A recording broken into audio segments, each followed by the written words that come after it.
नमस्कार। कैसे हो आप लोग? उम्मीद है अच्छे ही होंगे और हमेशा ही अच्छे बने रहने का प्रयास भी किया करिए। और हमारी मुलाकात आपसे थोड़ी विलम्ब से हो रही है। उसका सबसे बड़ा कारण यह था कि वीडियो अपलोड नहीं हो पा रहा था यूट्यूब पे। ठीक है, हमने बहुत कोशिश किया और अब शायद सही हो गया है चैनल। ठीक है, परिस्थिति चाहे जो भी हो, हम हमेशा प्रयास करते हैं उस परिस्थिति को हराकर अपने आप को आगे ले जाना चाहिए। हमेशा आप भी जीवन में कई बार देखेंगे कि परिस्थिति आपके विरुद्ध कार्य करती है। कहीं ना कहीं हमको परिस्थिति से लड़कर और उससे आगे निकलने का प्रयास करना चाहिए। एक शायरी है कि हम तो वो हैं जो हालात को भी आग दिखा देते हैं, धमकी मिले तो उसे भी मुस्कुरा के निभा लेते हैं। हमारे सपने बड़े हैं, इरादे हैं पत्थर जैसे, रोकने वाले को भी हम अपना रास्ता दिखा देते हैं। ठीक है, चलिए आज हम पाषाण काल पर शुरुआत करेंगे। इससे पहले हमने पृथ्वी के भूगर्भीय इतिहास और मानव की उत्पत्ति और विकास को देखा। यह हमारे पाठ्यक्रम में नहीं है, लेकिन फिर भी हमने इसको देखा। इसको देखने का सबसे बड़ा कारण यह है कि जो पाषाण काल हम पढ़ेंगे उसमें कुछ ऐसी जानकारियां हमको प्राप्त हो जाएंगी और पाषाण काल को समझने में आसानी भी आगे हमको मिलने लगेगी। ठीक है, आज हम पाषाण काल की शुरुआत करेंगे। पाषाण काल हेडिंग डली हुई है। ठीक है, सबसे पहली बात, पाषाण काल को प्रागैतिहासिक काल के रूप में जाना जाता है। ठीक है, पाषाण काल को प्रागैतिहासिक काल के रूप में जाना जाता है। एक हम नाम लिख रहे हैं सबसे पहले।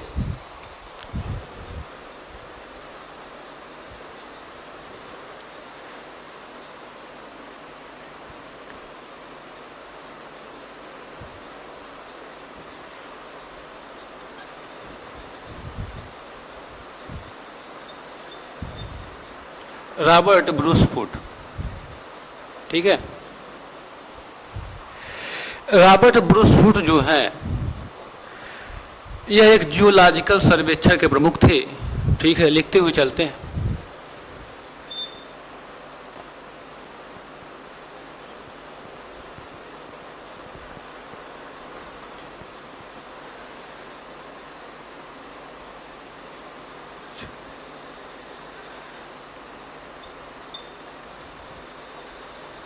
यह जियोलॉजिकल सर्वेक्षण के प्रमुख थे।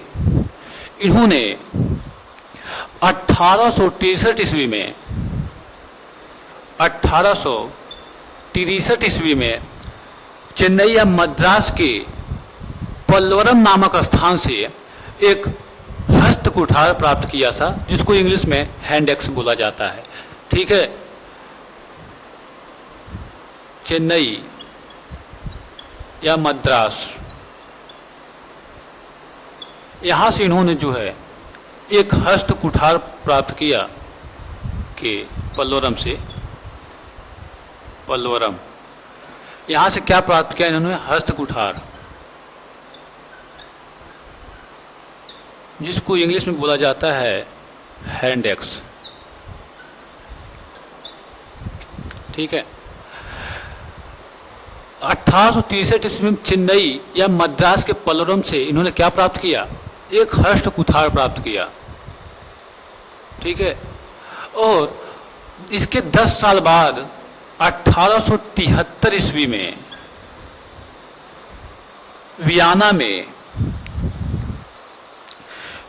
में एक अंतर्राष्ट्रीय प्रतियोगिता होती है। अंतर्राष्ट्रीय प्रतियोगिता होती है। ठीक है, वियना में एक अंतर्राष्ट्रीय प्रतियोगिता होती है।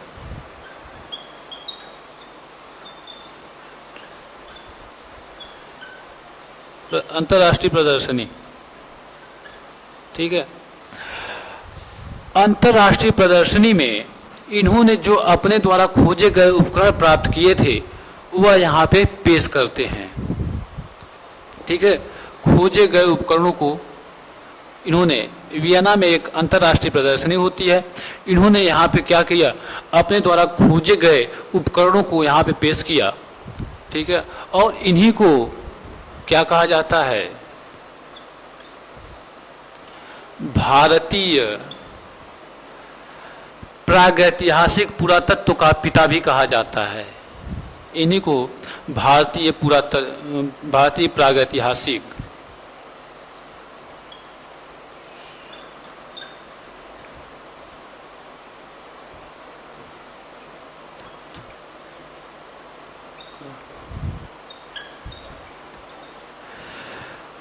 प्रागैतिहासिक पुरातत्व का पिता जो हैं, कौन है? रॉबर्ट ब्रूस फुट महोदय हैं। ठीक है। और पूरा पाषाणकालीन अध्ययन का श्रेय भी किसे दिया जाता है? रॉबर्ट ब्रूस फुट को दिया जाता है। ठीक है। पूरा पाषाण काल का, कैमरे में नहीं आ रहा है, अध्ययन का श्रेय किसे दिया जाता है? रॉबर्ट ब्रूस फुट महोदय को दिया जाता है। याद रखिए, जो रॉबर्ट ब्रूस फुट हैं, यह क्या थे? एक भूवैज्ञानिक थे। भूवैज्ञानिक रॉबर्ट ब्रूस फुट एक भूवैज्ञानिक थे, पुरातत्वविद नहीं थे। ठीक है। को क्या थे? ये भूवैज्ञानिक थे। ठीक है। अब इतनी चीजें हमको समझ में आ गई हैं रॉबर्ट ब्रूस फुट के बारे में। ठीक है। क्या थे? इन्होंने जो है 1863 ईस्वी में चेन्नई या मद्रास के पलोरम से एक हर्ष कुठार प्राप्त किया। और यह क्या थे? जियोलॉजिकल सर्वेक्षण के प्रमुख थे। और जब इन्होंने वो हर्ष कुठार प्राप्त किया था तो 1873 ईस्वी में 10 साल बाद वियना में एक अंतर्राष्ट्रीय प्रदर्शनी होती है। और इस प्रदर्शनी में यह अपने द्वारा खोजे गए उपकरणों को यहाँ पे पेश करते हैं। और इन्हीं को जो है भारतीय प्रागैतिहासिक पुरातत्व का पिता भी कहा जाता है। और इनको जो है, जो पूरा पाषाण काल है, इसके अध्ययन की शुरुआत का भी आरंभ करने का श्रेय दिया जाता है। और याद रखिए, जो रॉबर्ट ब्रूस फुट हैं, यह पुरातत्वविद नहीं थे, यह एक भूवैज्ञानिक थे। ठीक है। इतनी चीज़ें हमको उम्मीद है आपको समझ में आ गई होगी। अब हम पाषाण काल की जब शुरुआत करेंगे तो सारी चीज़ें आपको क्लियर होती चलेंगी। ठीक है। और जो इन्होंने हर्ष कुठार प्राप्त किया था, हम इसको आगे चल के निम्न पूरा पाषाण काल में, निम्न पूरा पाषाण काल में इसका अध्ययन करते हैं। ठीक है। निम्न पूरा पाषाण काल में हम इसको अध्ययन करेंगे विस्तार से। और यही जो है, यहीं से निम्न पूरा पाषाण काल में दो संस्कृति निकलती है, और जिसमें से एक आपका जो इन्होंने हैंडेक्स प्राप्त किया वो भी सम्मिलित है। ठीक है। अब हम आगे चलेंगे और इसको आप लोग नोट कर लीजिए। ठीक है। नोट कर लीजिए या स्क्रीनशॉट ले लीजिए। पढ़ते वक्त नोट्स बनाना बहुत ज़रूरी है। ठीक है। तो जब आप किसी चीज़ को नोट्स में लिखेंगे तो उसको आपको रिवीजन करने का टाइम भी मिलेगा।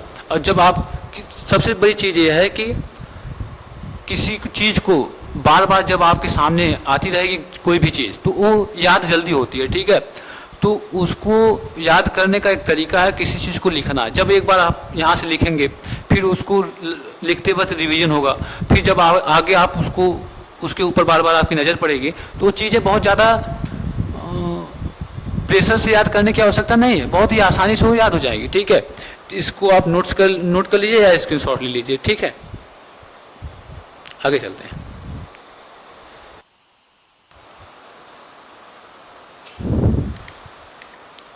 ठीक है। आगे चलते हैं। शुरुआत में हमने बोला था जो पाषाण काल है वो क्या है? प्रागैतिहासिक काल का ही रूप माना जाता है। प्रागैतिहासिक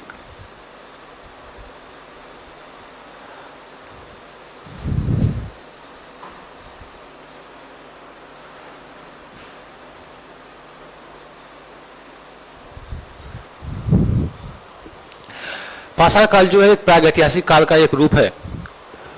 ठीक है। ये प्रागैतिहासिक काल क्या है? सबसे बड़ी बात है, जब हम प्राचीन इतिहास के पाठ्यक्रम पर चर्चा कर रहे थे तो हमने बोला था जो प्राचीन जो इतिहास है वह उसके अध्ययन का स्रोत क्या है। तो जो साक्ष्य हमको प्राप्त होते हैं उन्हीं साक्ष्यों के आधार पर हम यह कल्पना करते हैं कि उस समय के दौर में कुछ ऐसी घटनाएं रही होंगी, कुछ ऐसी वस्तुएं रही होंगी, कुछ ऐसी चीजें रही होंगी, उस समय का मानव ऐसा रहा होगा। उस साक्ष्यों से हमको प्राप्त होता है। ठीक है। साक्ष्य दो प्रकार के होते हैं, उस टाइम हमने चर्चा किया था। एक होता है साहित्यिक और एक होता है पुरातात्विक। ठीक है। तो किसी भी चीज को समझने के लिए हमको स्रोत की आवश्यकता होती है। स्रोत जो होता है, उन्हीं स्रोतों के आधार पर हम किसी चीज को जानने में हमको मदद मिलती है। तो स्रोतों के आधार पर अगर हमने इतिहास का विभाजन करें, तो स्रोत के आधार पर अगर हम इतिहास का विभाजन करें तो तीन भागों में इतिहास विभक्त होता है। एक होता है प्रागैतिहासिक काल, आद्य ऐतिहासिक काल और ऐतिहासिक काल। ठीक है। स्रोत पहले हम बता देते हैं। जो स्रोत होता है,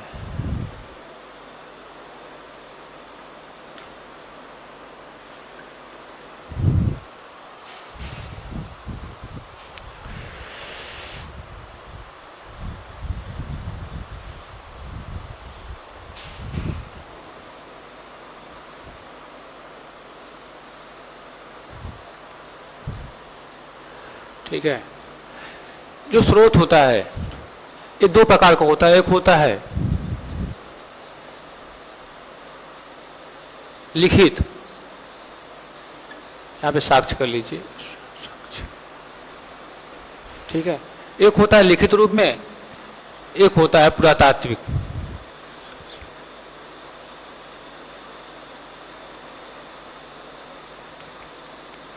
ठीक है। पुरातात्विक। ठीक है। पर सेकेंड।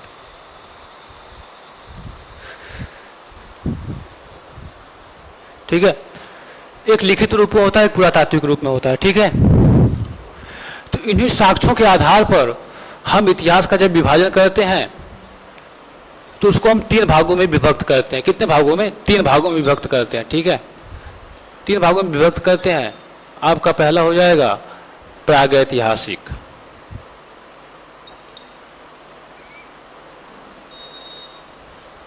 प्रागैतिहासिक। ठीक है। आद्य ऐतिहासिक और ऐतिहासिक।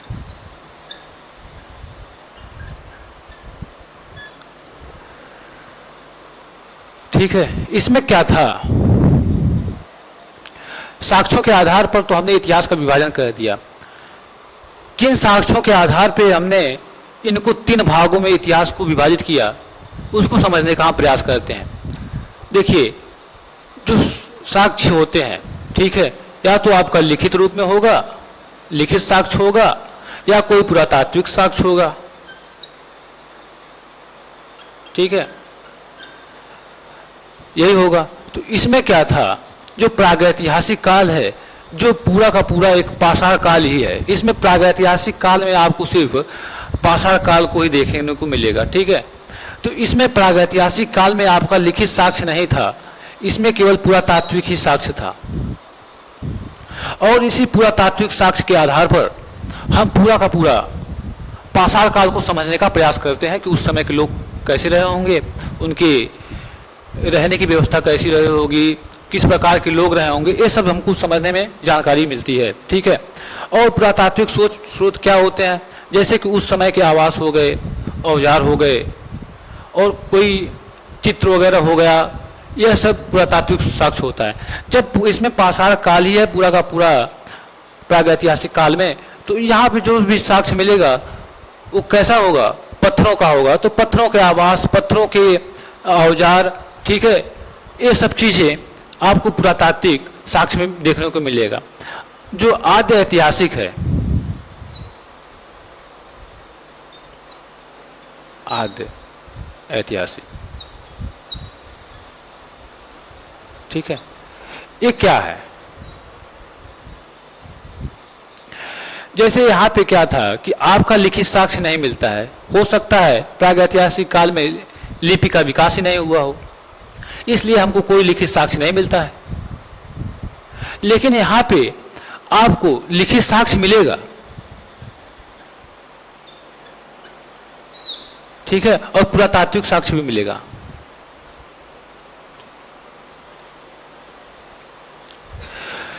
लेकिन जो आद्य ऐतिहासिक है, इस समय लिपि का तो विकास हो चुका था, लोग लिखना जानते थे, लेकिन हम उस लिपि को प्रयोग में नहीं ले सकते हैं। वो कौन सी भाषा में है, क्या लिखा हुआ है, हमको उससे कोई जानकारी प्राप्त नहीं हो पाती है, ठीक है। यहाँ पे हम इसका जो लिखित साक्ष्य मिलते हैं, हम इसका कोई भी प्रयोग नहीं कर पाते हैं, ठीक है। और पुरातात्विक जो जितने भी साक्ष्य मिलते हैं, उन्हीं के आधार पर भी हम यहाँ पे क्या करते हैं, आद्य ऐतिहासिक काल को समझने का प्रयास करते हैं। बस यहाँ पे साक्ष्य नहीं है लिखित, और यहाँ पे लिखित साक्ष्य है, लेकिन फिर भी हम इसका प्रयोग नहीं कर पाते हैं, ठीक है, इस काल को समझने के बारे में। और जो ऐतिहासिक काल है, इसमें दोनों है, लिखित और पुरातात्विक।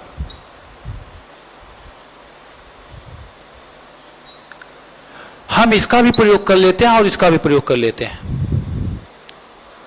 ठीक है। हम लिखित साक्ष्यों के आधार पर इस काल के बारे में जान लेते हैं, और पुरातात्विक जो साक्ष्य मिलते हैं उससे भी हम ऐतिहासिक काल के बारे में हमको जानकारी प्राप्त हो जाती है। इसलिए जो है इसको ऐतिहासिक काल में रखा गया है। यहाँ पे दोनों साक्ष्य मौजूद हैं और दोनों का हम प्रयोग कर पाते हैं। आद्य ऐतिहासिक में लिखित साक्ष्य मौजूद है, पुरातात्विक साक्ष्य और लिखित साक्ष्य, लेकिन लिखित का हम जो क्या करते हैं, प्रयोग नहीं कर पाते हैं। और यहाँ पे ना लिखित साक्ष्य मौजूद ही नहीं है, सिर्फ पुरातात्विक। पुरातात्विक का हम तीनों काल में प्रयोग करते हैं, लेकिन जो लिखित साक्ष्य है उसका प्रयोग सिर्फ हमको ऐतिहासिक काल में ही कर पाते हैं इसका प्रयोग, ठीक है। इतनी बात क्लियर हो गई, ठीक है। जो प्रागैतिहासिक काल है, इसमें आपको पाषाण काल, पूरा पाषाण काल इसमें देखने को मिलेगा प्रागैतिहासिक काल में। जो आद्य ऐतिहासिक है, यह कैमरे में आ रह गए, ये आ रहा पाषाण काल, ठीक है, ठीक है, बोल दे रहे हैं। जो आद्य ऐतिहासिक है, इसमें आपको सिंधु घाटी सभ्यता से वैदिक संस्कृति तक जो है आद्य ऐतिहासिक काल माना जाता है। और जो ऐतिहासिक है, यह 6ठी सदी ईसा पूर्व से लेके अब तक जो है सब ऐतिहासिक ही है, ठीक है। इतनी बात समझ में आ गई, ठीक है। अब हम आगे बढ़ेंगे, ठीक है। आगे बढ़ेंगे तो समय कितना हुआ आपसे, उसमें उसमें उसमें कितना मिनट बाकी, ठीक, ठीक है। आप इसको नोट करिए या स्क्रीनशॉट ले लीजिए, फिर हम आगे अब विस्तार से प्रागैतिहासिक काल पर चर्चा करेंगे, ठीक है। चलिए, ठीक है।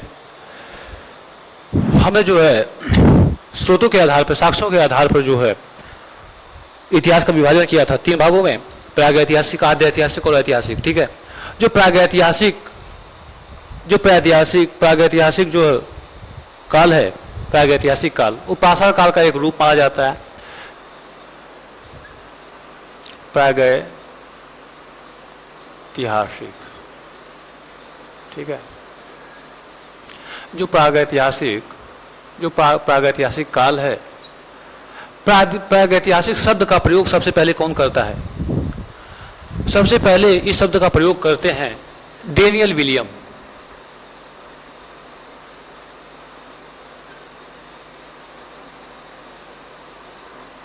डेनियल विलियम द्वारा इस शब्द का सबसे पहले प्रयोग होता है। हेलो, हाँ पर थोड़ा क्लास में। डेनियल विलियम द्वारा सबसे पहले इस शब्द का प्रयोग होता है, और यह प्रयोग 1851 में आसपास होता है। 1851 के आसपास डेनियल विलियम ने प्रागैतिहासिक शब्द का प्रयोग किया, ठीक है। जो प्रागैतिहासिक काल है, अगर इसके हम समय को देखें तो ये बहुत ही इतिहास का एक बहुत ही भाग अपने अंदर लिए हुए है। पाषाण काल इसी काल में आता है, पूरा का पूरा पाषाण काल ही प्रागैतिहासिक काल है। जब बहुत पाषाण काल ही पूरा विस्तृत है तो ये भी उतना ही समय काल का होगा जितना पाषाण काल का होगा, ठीक है। तो इसकी समय अवधि लगभग 20 लाख वर्ष पूर्व से, ठीक है, 10,000 वर्ष पूर्व, 10,000 वर्ष पूर्व तक मानी जाती है, ठीक है। इसके बाद जान लुब्बाक,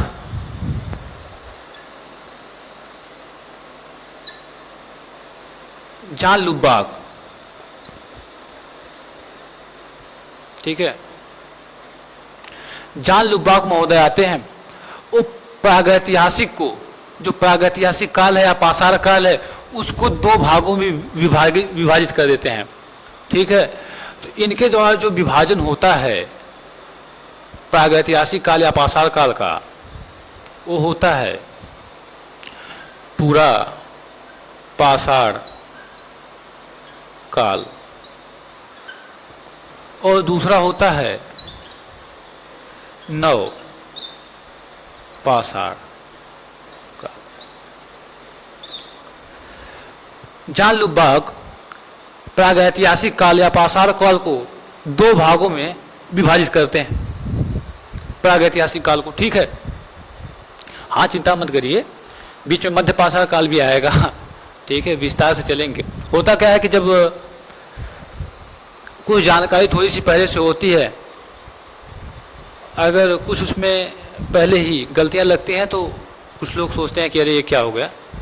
अगर उसी को हम एक क्रमानुसार समझने का प्रयास कर रहे हैं, ठीक है। इन्होंने क्या किया, दो भागों में विभाजित कर दिया, लेकिन आगे चलकर 1887 ईस्वी के आसपास, ठीक है, 1887 फ्रांस में एक गुफा मिलती है मास दी एजी नाम की। फ्रांस में एक गुफा मिली मास दी एजी, फ्रांस में।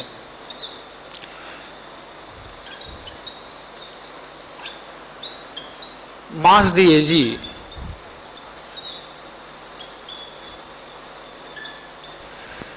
यहां से कुछ ऐसे साक्ष्य मिलते हैं जो ना ही पूरा पाषाण काल के थे और जो ना ही नवपाषाण काल के थे।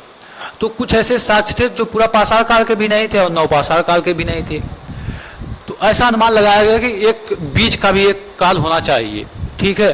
तो उसी आधार पर भारत में भी जो भारत का प्रागैतिहासिक काल है उसको भी क्या किया गया, 3 भागों में विभाजित किया गया, और आपका यहाँ पे आ जाता है मध्य पाषाण काल। देखेंगे आप ये जो मध्य पाषाण काल है, यह सिर्फ 2000 के लगभग 2000 का एक संक्रमण काल माना जाता है, ठीक है। 2000 वर्ष का संक्रमण काल, ठीक है। कैमरे मारा है 2000 वर्ष का एक संक्रमण काल मध्य पाषाण काल को माना जाता है, एक छोटा सा काल है, ठीक है। इसके बाद अगर हम इसको समय में विभाजित करें तो जो पूरा पाषाण काल है, ठीक है, पहले इसको नोट करिए, फिर आगे हम चलते हैं। फिर आप देखेंगे कि एडार्ट लार्टेट महोदय आते हैं, वो जो है पूरा पाषाण काल को भी विभाजित करते हैं। तो इस सब को हम आगे भी पढ़ने का प्रयास करेंगे, ठीक है। इतना आप नोट करिए या स्क्रीनशॉट लीजिए, ठीक है। आगे चलते हैं।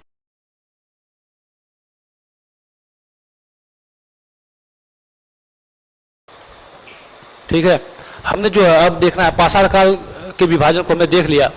इसको हम 3 कालों में विभाजित कर लेते हैं। पाषाण काल, ठीक है। 3 कालों में किस प्रकार विभाजित हुआ ये, पूरा पाषाण काल,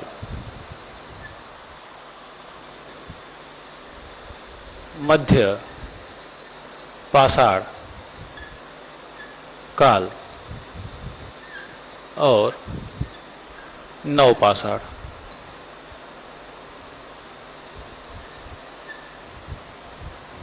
ठीक है, पाषाण काल को हमने 3 भागों में विभाजित कर लिया। अगर हम इसके समय की बात करें तो समय अवधि में पाषाण काल में सबसे बड़ा भाग कौन लिए हुआ है? पूरा पाषाण काल लिए हुए है। इसके समय लगभग 20 लाख से 12,000, 10 या 12,000 वर्ष पूर्व तक। ठीक है, और मध्य पाषाण काल की बात करें तो यह 12 से 10,000 वर्ष पूर्व तक। यह एक बहुत छोटा कालखंड लिए हुए है अपने अंदर, बहुत छोटा काल है और इसको संक्रमण काल भी कहा जाता है। यह संक्रमण काल है। ठीक है, 2000 वर्षों का यह एक संक्रमण काल है। अगर हम नवपाषाण के काल की बात करें तो यह 9,000 वर्ष पूर्व तक। 9,000 पूर्व से पहले का जो समय था उसमें हम नवपाषाण काल को पढ़ते हैं। ठीक है, इसके विभाजन में काफी विभेद है, इसलिए किसी भी एग्जाम में इसके समय को नहीं पूछा जाता है। कहीं कहीं पे आप देखेंगे नवपाषाण काल को 1000 वर्ष पूर्व तक लिखा हुआ मिल जाएगा, 6000 वर्ष पूर्व तक लिखा हुआ मिल जाएगा। तो अलग अलग किताब में अलग अलग लिखा हुआ है और इसीलिए जो है कभी इसके समय को नहीं पूछा जाता है एग्जाम में। हाँ, एक अपने पढ़ने के लिए जो है उसमें थोड़ी सी आसानी है, उसलिए समय को बांट दिया गया है। ठीक है, अगर हम बात करें पूरा पाषाण काल की तो इन्होंने इसमें एडार्ड लार्टेड महोदय आते हैं। एडार्ड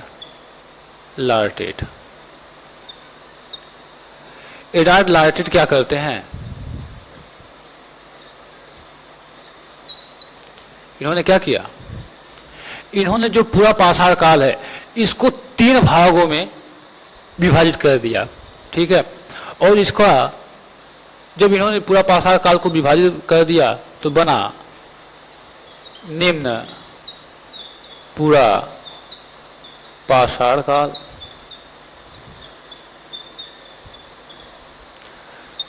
मध्य पूरा पाषाण काल और उच्च पूरा पाषाण काल।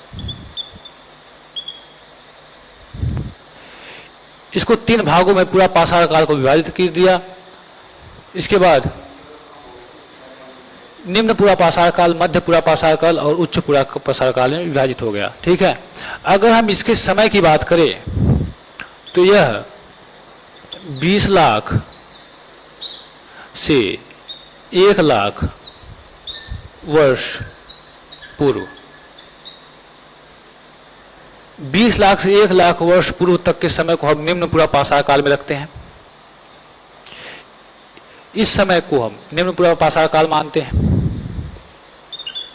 और मध्य पूरा पाषाण काल 1 लाख से 40,000 वर्ष पूर्व। ठीक है, और अगर हम बात करें उच्च पूरा पाषाण की तो इसमें 40,000 से 12,000 वर्ष पूर्व तक के समय को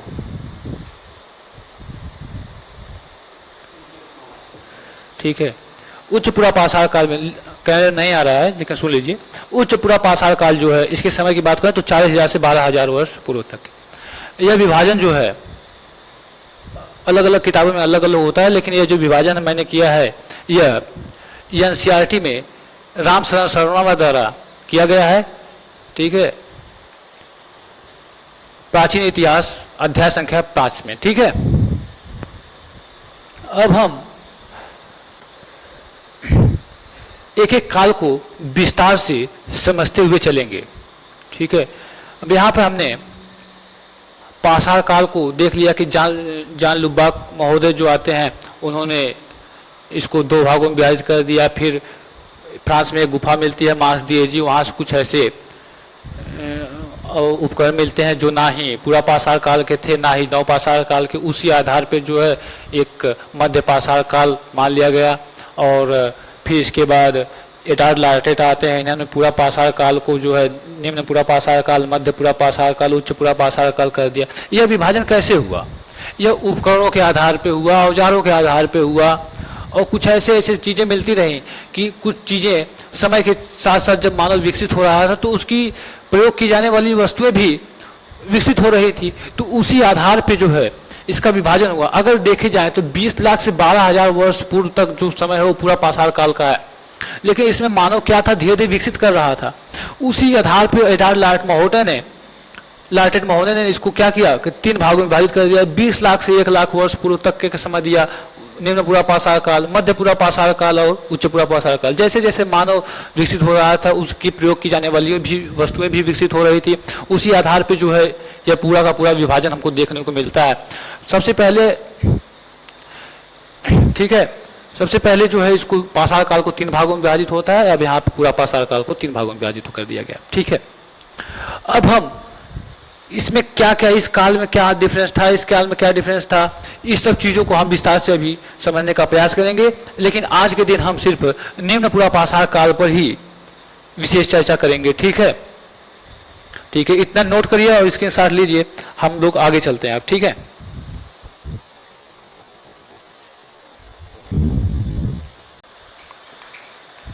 ठीक है, हमने जो है पूरा पाषाण काल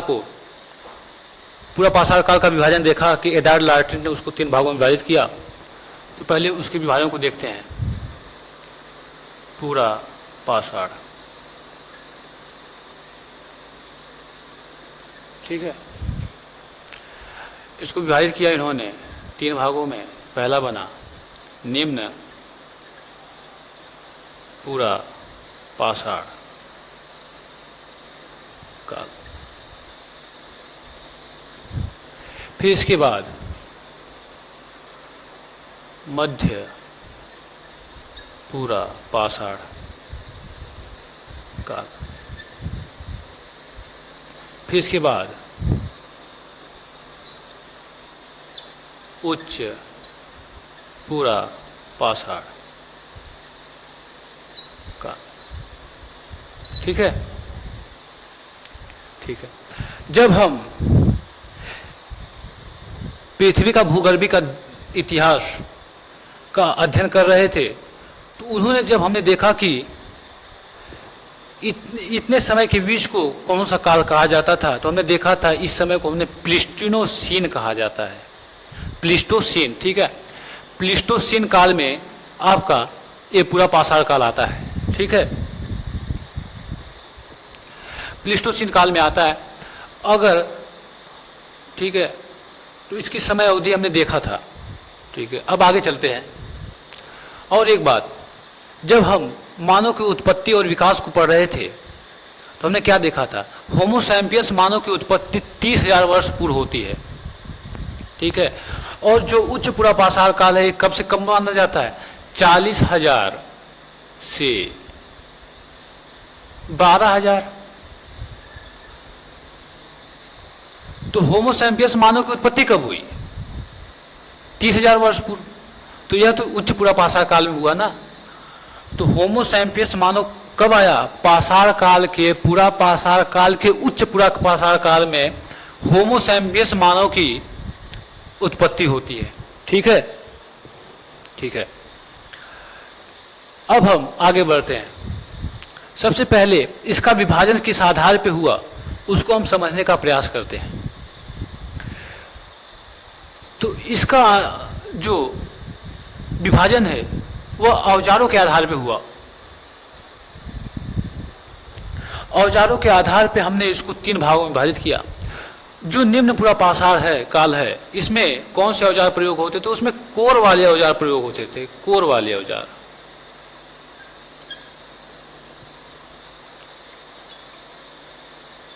ठीक है, इसमें कोर वाले औजारों का प्रयोग होता था। और वहीं पे अगर हम मध्य पूरा पाषाण काल में पहुंच जाए तो इसमें हमको देखने को मिलेगा फलक वाले औजारों का प्रयोग होता था, और इसमें ब्लेड वाले औजारों का प्रयोग होता था। तो जिसमें कोर वाले औजारों का प्रयोग होता था, इसको कहा गया कोर संस्कृति।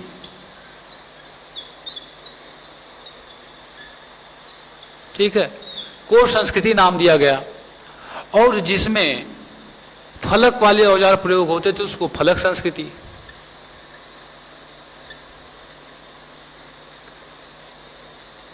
और यहीं पे ब्लेड वाले औजारों को हमने क्या क्या नाम दिया? ब्लेड संस्कृति। अब से कैमरे में आ रहा है ना, देखते रहना। ठीक है, ब्लेड संस्कृति नाम दिया गया।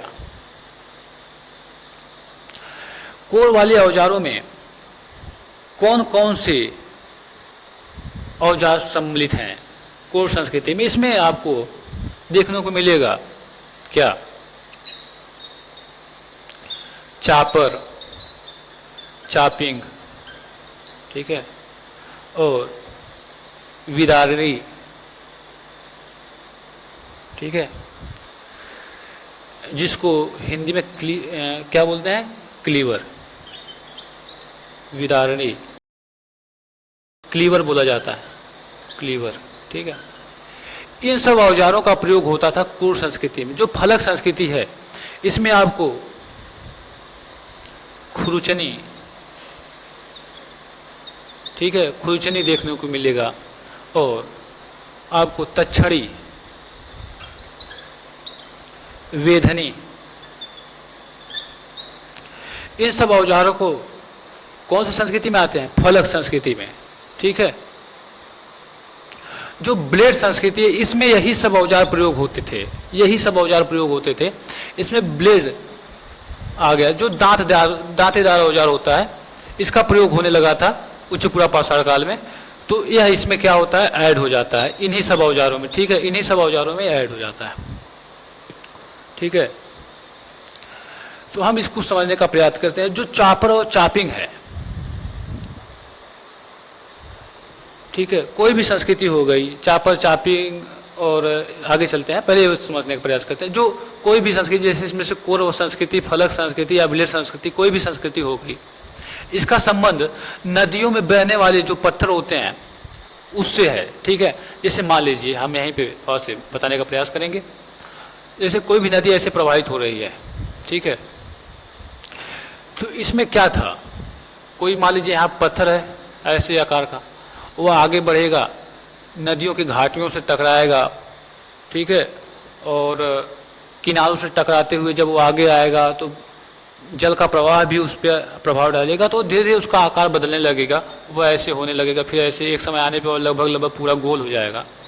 ठीक है, तो जो एक गोले के रूप में बाहर आता है, जो पत्थर गोलेकार होता है, गोले के रूप में बाहर होता है, गोलास्म के रूप में जो बाहर आता है, गोलास्म, जो पत्थर गोलास्म के रूप में आता है, उसी को बोलते हैं क्या? पेबुल।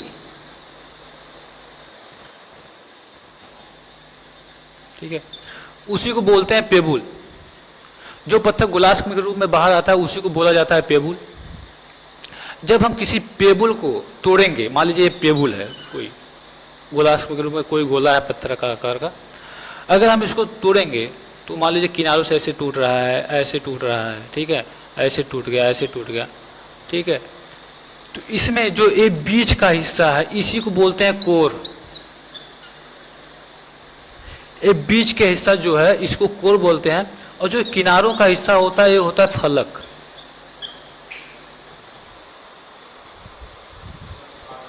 ठीक है, कैमरे में नहीं आ रहा होगा, ये जो किनारों का हिस्सा है, इसको बोला जाता है फलक। ठीक है, और ये बीच का हिस्सा क्या है? कोर है। अब से कैमरे में आया है? ठीक, तो इन्हीं कोर से औजार बनाए जाते थे, तो इसको क्या नाम दिया गया? कोर संस्कृति। और जो मध्य पूरा पाषाण काल आ गया, इसमें फलक से औजार बनाए जाने लगे थे, इसीलिए जो है इसको फलक संस्कृति नाम दिया गया। इसमें खोजने तक्षरी वेदनी, ठीक है। और इसमें ब्लेड संस्कृति, ब्लेड वाले औजार आ गए। यही सब औजार प्रयोग होते थे, लेकिन ब्लेड वाले औजार हो गए, ठीक है। उसको हम देखने का प्रयास करेंगे जब हम उच्च पूरा पाषाण काल में विस्तार से चर्चा करेंगे। तो ऐसे होता था उसका आकार, लगभग मान लीजिए ऐसे था, ऐसे ऐसे ऐसे ऐसे ब्लेड वाले औजार यहाँ पकड़ने के लिए हो गया। तो ये ब्लेड वाला हो गया, दांतेदार होता था, ठीक है। ये इसमें जुड़ जाता है, बस यही है। अब हम निम्न पूरा पाषाण काल पर विस्तार से चर्चा करेंगे, ठीक है। आज हम निम्न पूरा पाषाण काल को ही देखेंगे, ठीक है। चलिए आगे चलते हैं, इसका स्क्रीनशॉट ले लीजिए, ठीक है। अब हम निम्न पूरा पाषाण काल पर विस्तार से चर्चा करेंगे, ठीक है। निम्न पूरा पाषाण, निम्न पूरा पाषाण काल, ठीक है। हमने क्या देखा? इसमें ब्लेड वाले औजार प्रयोग होते थे, कोर वाले औजार प्रयोग होते थे। कोर संस्कृति इसमें देखने को मिली। तो इसमें जो औजार थे, चापर, चापिंग, ठीक है, विदारी, ठीक है। तो पहले उसको समझने का प्रयास करते हैं, ठीक है। जो हमारा चापर था वो कुछ इस प्रकार का था, ऐसे। उसमें ये एक तरफ धार होती थी और नीचे कुछ पकड़ने वाला होता था, इसको बोला जाता था चापर, ठीक है। अगर हम चापिंग को देखें तो उसमें वो कुछ इस प्रकार का होता था, ऐसे होता था, ऐसे नीचे पकड़ने के लिए कुछ होता था, उस पर दोनों तरफ धार होती थी, इसको बोला जाता था चापिंग, ठीक है। और विदारणी की अगर बात करें, वो कुछ इस प्रकार की होती थी, ऐसे। उसमें दोनों तरफ धार होती थी, नीचे पकड़ने के लिए कुछ होता था, इसको बोला जाता है विदारणी, ठीक है। इसको बोला जाता था विदारणी,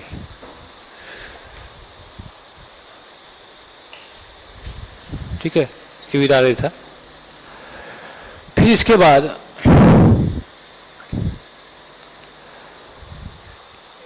इसका प्रयोग कहाँ पे होता था, पहले उसको समझने का। इसका प्रयोग उस समय मानो पेड़ को काटने, जानवर को काटने, मारने, इसीलिए जो है इसी सब में इसका प्रयोग होता था उस समय, ठीक है। और इसके बाद हमने क्या देखा? 1863 ईस्वी में चेन्नई के पलोरम से एक हस्त कुठार यानी हैंडेक्स प्राप्त होता है। हैंडेक्स, हैंडेक्स कैसा था? ये लगभग ऐसे था, ऊपर कुछ ऐसे पकड़ने वाला सिस्टम था, ठीक है। और इसी को नाम दिया गया हैंडेक्स,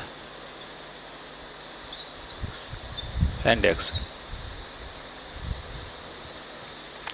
जो हैंडेक्स था, इसकी खोज 1863 ईस्वी में रॉबर्ट ब्रूस फुट महोदय द्वारा चेन्नई के पलोरम से प्राप्त होता था, ठीक है।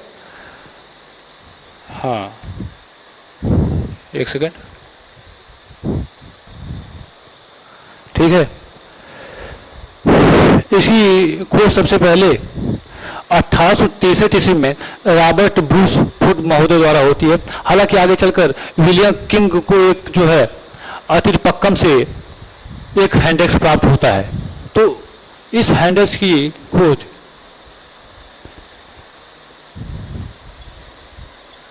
विलियम किंग और रॉबर्ट ब्रूस फुट, इन दोनों के द्वारा जो है यह औजार प्राप्त होता है, ठीक है। और औजारों के आधार पर निम्न पूरा पाषाण काल को दो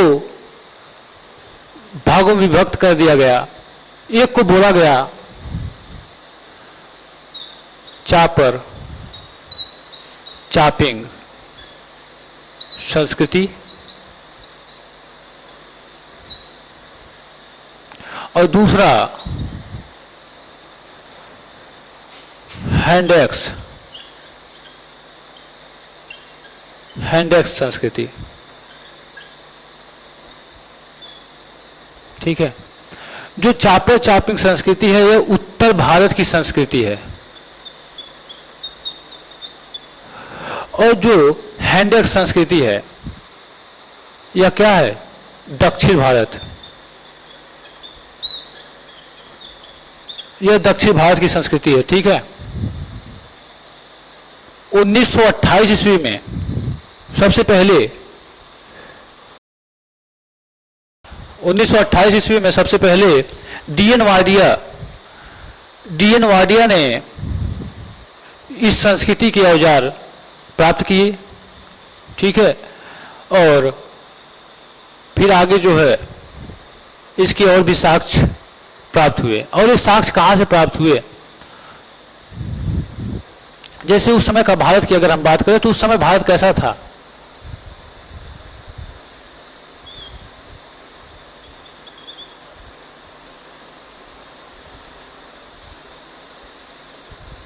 उस समय भारत कुछ ऐसा था। तो यहां से सिंधु नदी आपकी प्रवाहित होते हुए आती है, ठीक है। सिंधु नदी आपकी प्रवाहित होते हुए आती है और अरब सागर में मिल जाती है। इसकी सहायक नदी थी क्या, सोन नदी, सोहन नदी, ठीक है। इसकी सहायक नदी सोहन नदी थी। यहीं से इस संस्कृति के साक्ष्य प्राप्त होते हैं। तो जब यहां से सोहन नदी से इसके साक्ष्य प्राप्त हुए तो इस संस्कृति को सोहन संस्कृति भी कहा जाता है, सोहन संस्कृति, ठीक है। इसको सोहन संस्कृति भी कहा जाता है। और हैंडेक्स संस्कृति जो है यह कहां से प्राप्त हुई, दक्षिण भारत की संस्कृति थी, मद्रास से प्राप्त हुई। तो इसको मद्रासियन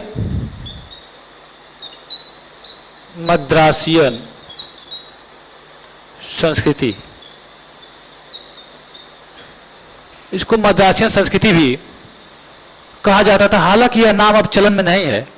यह संस्कृति एस्यूलन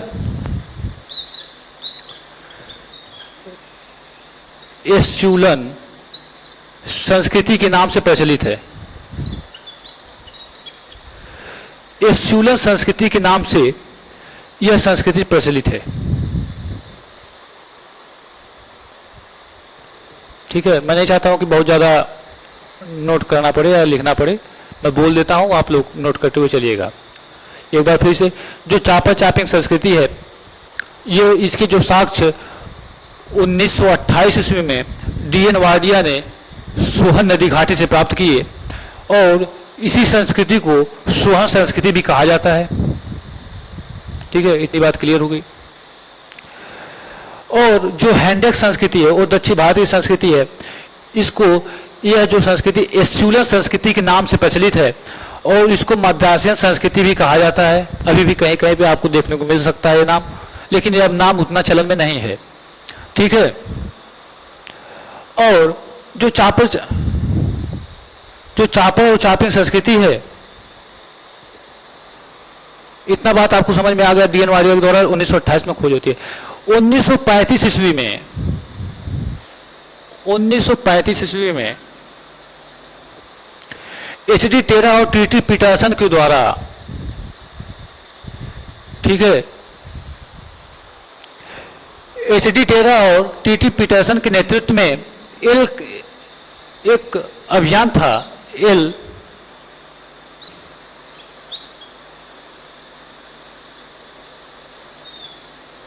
1935 ईस्वी में एचडी टेरा और टीटी पीटरसन के नेतृत्व में एक कैम्ब्रिज अभियान दल द्वारा शिवालिक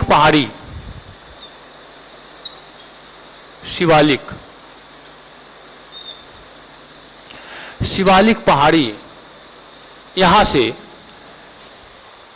यहाँ के पोतवार पठार, क्या हुआ, यहाँ के पोतवार पठार से भारी मात्रा में पूरा पाषाणकालीन उपकरण प्राप्त होते हैं, ठीक है। कहां से, शिवालिक पहाड़ी के पोतवार के पठार से। हालांकि इसकी खोज सबसे पहले 1935 ईस्वी में टीटी पीटरसन और HD टेरा के नेतृत्व में एक एल कैम्ब्रिज अभियान दल द्वारा शिवालिक पहाड़ी के पोतवार के पठार से सबसे ज़्यादा पूरा पाषाणकालीन उपकरण प्राप्त होते हैं। ठीक है, इतनी बात समझ में आ गई होगी। और एक बात, ये जो सोहन नदी है, सोहन नदी, इस सोहन नदी में 5 वेदिकाएं प्राप्त होती हैं। ठीक है, ठीक है, आगे हम इसको विस्तार से चर्चा करेंगे, अभी इतना नोट करके स्क्रीनशॉट लीजिए। ठीक है, आगे हम चलते हैं, फिर इसके बाद इसको विस्तार से चर्चित करते हैं।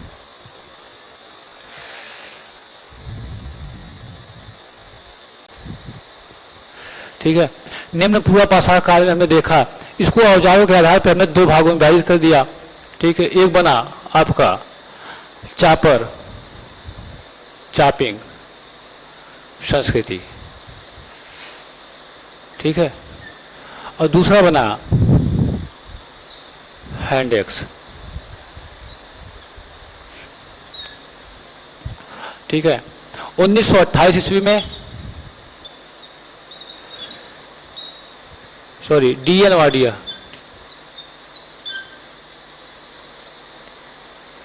वाडिया द्वारा इस संस्कृति के सबसे पहले साक्ष्य प्राप्त होते हैं इनके द्वारा। और हैंडेज जो संस्कृति है 1863 ईस्वी में रॉबर्ट ब्रूस फुट द्वारा इस संस्कृति के साक्ष्य प्राप्त होते हैं। ठीक है, और एक बात, यह साक्ष्य सिंधु नदी की सहायक नदी, सिंधु नदी की सहायक नदी कौन थी? सोहन।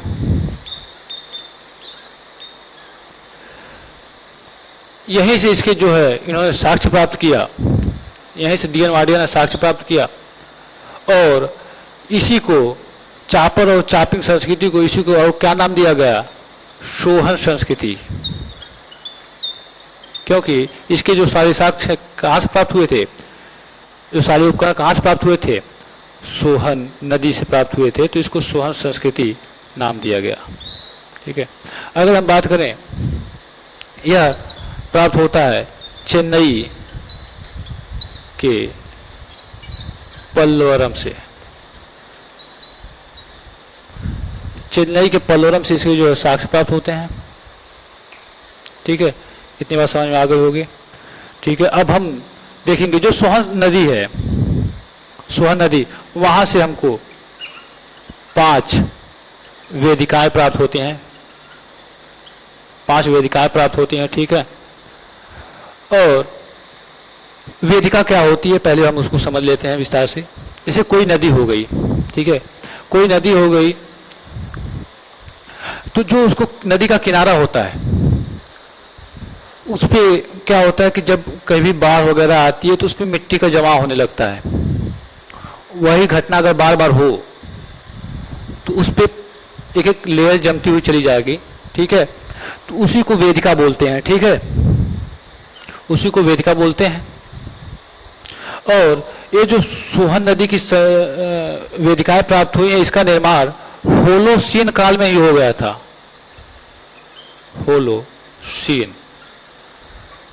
होलोसीन काल में इन वेदिकाओं का निर्माण हो गया था। और इन वेदिका में जो आखिरी वेदिका है, अंतिम वेदिका,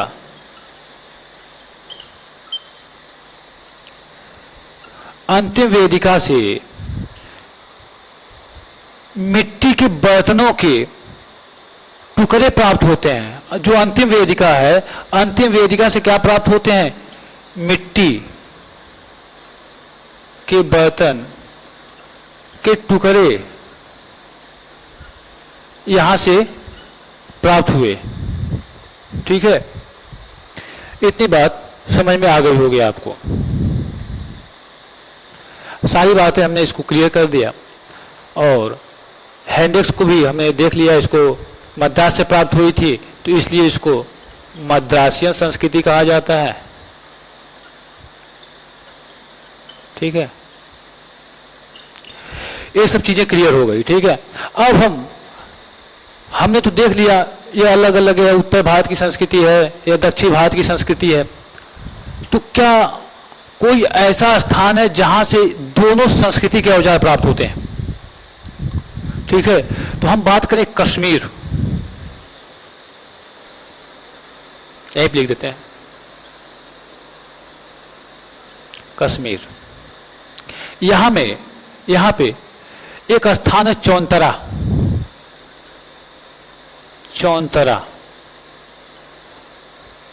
चौंतरा नामक एक स्थान है, और इस चौंतरा से इस दोनों संस्कृति के साक्ष्य प्राप्त हुए हैं। कहां से? कश्मीर के चौंतरा से। और इसीलिए इसको उत्तर भारत और दक्षिण भारत के संस्कृतियों का मिलन का स्थल भी कहा जाता है। पूछ सकता है, ठीक है। चौंतरा को उत्तर भारत और दक्षिण भारत के संस्कृतियों का मिलन का स्थल कौन सा है? वो है चौंतरा। ठीक है, अब हम निम्न पूरा पाषाण काल की जो साक्ष्य प्राप्त हुए हैं वो कौन कौन से स्थान से प्राप्त हुए हैं, अब हम उसको समझने का प्रयास करेंगे। ठीक है, अब आगे चलते हैं और इसको नोट करिए। अब आगे चलते हैं, हम उस स्थानों को देखेंगे कि निम्न पूरा पाषाण काल के कहां से इसके जो है उपकरण प्राप्त हुए हैं, उसको देखने का प्रयास करेंगे। ठीक है, आगे चलिए।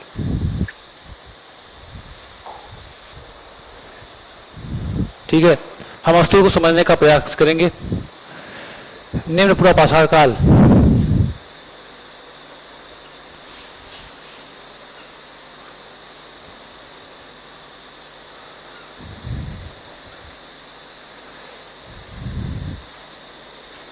स्थल, इसको हम आप देखने का प्रयास करेंगे।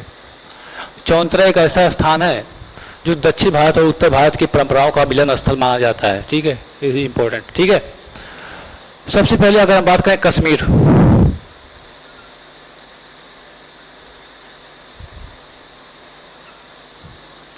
कश्मीर ये पुर्तवाल का पठार,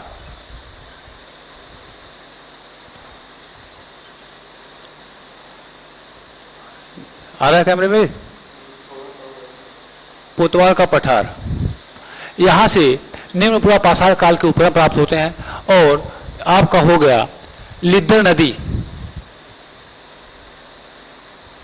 लिद्दर नदी घाटी, लिद्दर नदी घाटी के तट पर एक स्थान है, अभी बहुत ही वो चर्चा का विषय रहा। कौन सा है? पहलगांव। पहलगांव से निम्न पूरा पाषाण काल के उपकरण प्राप्त होते हैं। अब बात करते हैं पाकिस्तान। पाकिस्तान में एक पंजाब प्रांत से जहां पे सोहन नदी घाटी है, पंजाब प्रांत के सोहन नदी से यहां से जो है निम्न पूरा पाषाण काल के उपकरण प्राप्त होते हैं। आपने देखा चापर चापिंग कहां से प्राप्त हुए? डी.एन. वाडिया के द्वारा 1928 ईस्वी में सोहन नदी घाटी से प्राप्त हुए। ठीक है, अगर हम बात करें राजस्थान,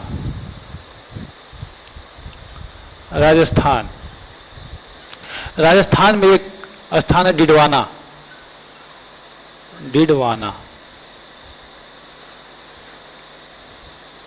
और चित्तौड़गढ़,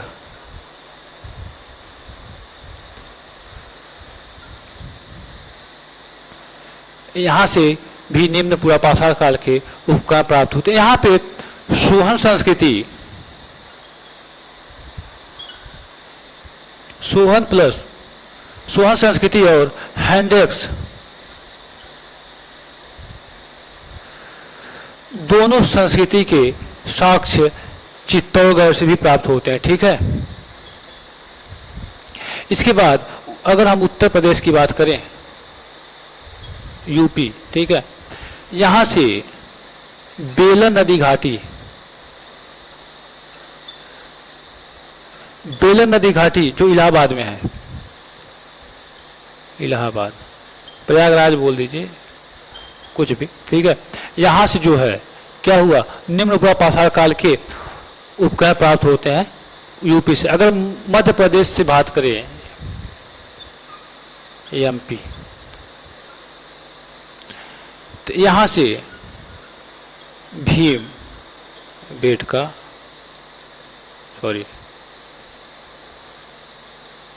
भीम बेटका और नरसिंहपुर, टी नरसिंह, इन स्थानों से निम्न पूरा पाषाण काल के उपग्रह प्राप्त होते हैं मध्य प्रदेश में। महाराष्ट्र में, अगर हम महाराष्ट्र की बात करें तो यहां से बोरी, मेरगांव, ठीक है। बोरी थोड़ा सा इंपॉर्टेंट हो जाता है। बोरी इसलिए है कि यहाँ के निम्न पूरा पाषाण काल के समय अवधि, प्राचीनतम समय का पता कहाँ चलता है, बोरी से पता चलता है। इसमें नेवासा, नेवासा, महाराष्ट्र के इन स्थानों से जो है निम्न पूरा पाषाण काल के उपग्रह प्राप्त हुए हैं। इसके बाद तमिलनाडु,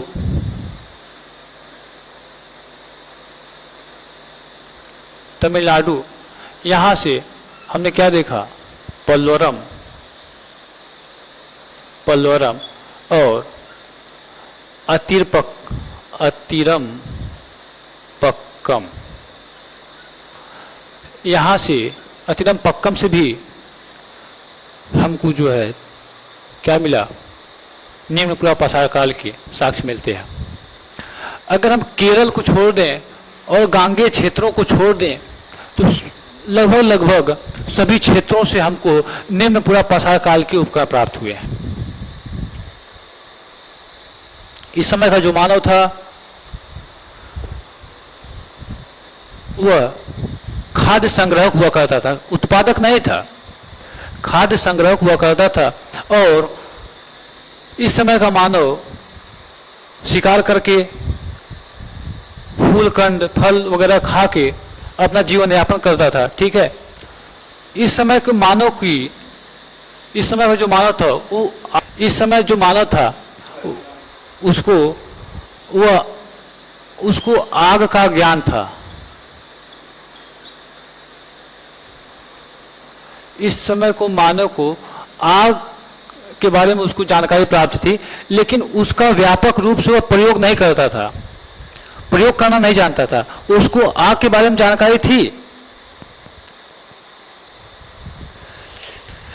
लेकिन उसका प्रयोग वो नहीं कर पाता, ठीक है। यह निम्न पूरा पाषाण काल की कुछ स्थान है और उस समय के मानव की कुछ विशेषताएं हैं।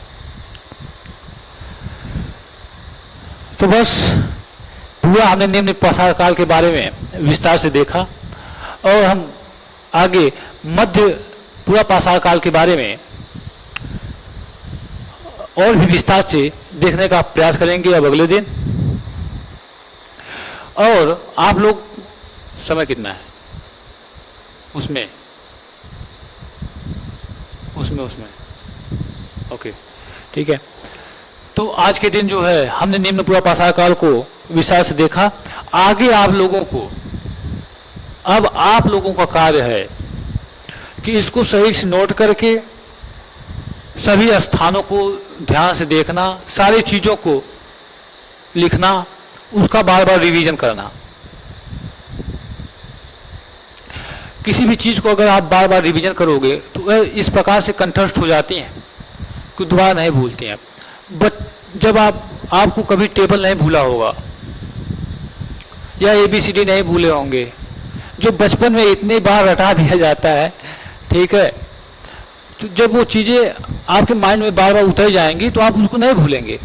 अगर आप इसको भी नोट करेंगे और लिखते हुए, समझते हुए और बार बार देखने का प्रयास करेंगे तो ये भी चीज़ें आपको याद हो जाएंगी और आप उसको नहीं भूलेंगे। ठीक है, चलिए इसको आप नोट कर लीजिए और हम अब अगले दिन मिलेंगे आपसे फिर से। ठीक है, तो बस चलते हैं, नमस्कार।